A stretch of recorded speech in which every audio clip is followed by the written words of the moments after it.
Byron Leftwich is no longer interested in the Jacksonville head coaching job. And that was a weird way to put it. But we're coming down the lane on this, okay? This is not the first we've heard of this. Not from Byron Leftwich, but from everyone. It then came out that he didn't want to work with Trent Baalke. Which I said a lot of these coaches aren't going to work with Trent Baalke. They don't like him. He drafts terrible. The people that he's put in charge are not very good. It was just a mess. And why go to Jacksonville, where it's a dumpster fire right now? Go when the job is a little more desirable, and you should be okay. The Bears hire Alan Williams as their defensive coordinator, former Colts safety coach. Alan Williams coached the safeties when Matt Eberflus was the defensive coordinator. And Williams technically almost got the assistant defensive coordinator job, basically, without having the title, because he did work with everyone on that defense. So it's a good hire, in my opinion, and it's a way to boost your staff if you're Matt Eberflus.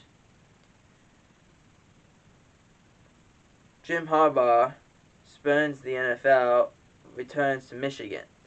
This happens after it was announced that the Vikings and Jim Harbaugh had a 13-hour interview. Now, I don't know what we're talking about in 13 hours.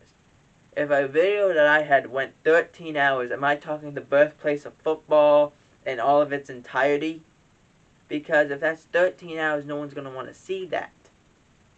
And I would assume the same way in an interview where you sit down and you guys are talking 13 hours, and that could be exaggerated, absolutely. But 13 hours is ridiculous. So I think it's a smart move. Go back to Michigan. You weren't probably going to get the job anyway. Go back to Michigan where you can intend to maybe get back into the playoff, and you'll be okay.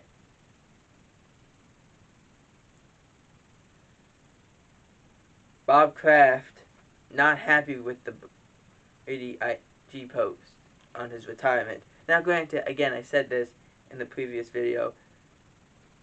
Leave him alone. We heard enough. This guy just wants to retire and move on. He played for your organization for 20 years. Won 6 championships while he was there. He doesn't have to say anything because it's basically already set of how it was and how everything went. It's basically already set. And just, you hear 6 championships, everyone knows, oh, he did have a lot of success and he did somewhat enjoy his time in that organization. It's already set. We don't have to come out and say it.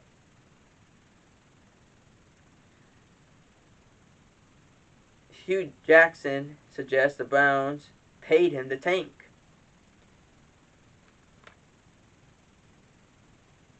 Now, this all comes after Miami Dolphins in before I said when he was with the Dolphins in 2019, were paying him $100,000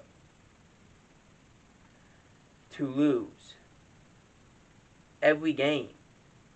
That team went 5-11. A total, if this is correct, a total of $1,100,000 was given to him just to lose. So the NFL did say we are reopening this investigation on this. But if you do that, now you have this whole thing going around. This is a mess. It's a very complicated issue that we have to probably deal with as quickly as we can before the start of next season.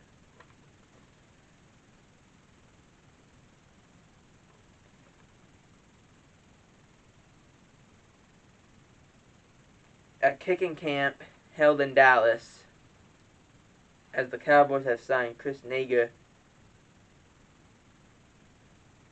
who was a free agent out of Canada. Not a bad move. Greg Zuerlein did struggle. I don't know if this is it. He does have punting experience. He was a punter before he became a kicker. Would not be surprised if the Cowboys do think about bringing a kicker in from free agency. There was ties that Dan Quinn has with Younghoe Koo from Atlanta. They could go in a complete other direction if they so choose to. If anything could happen, would not be surprised if it does.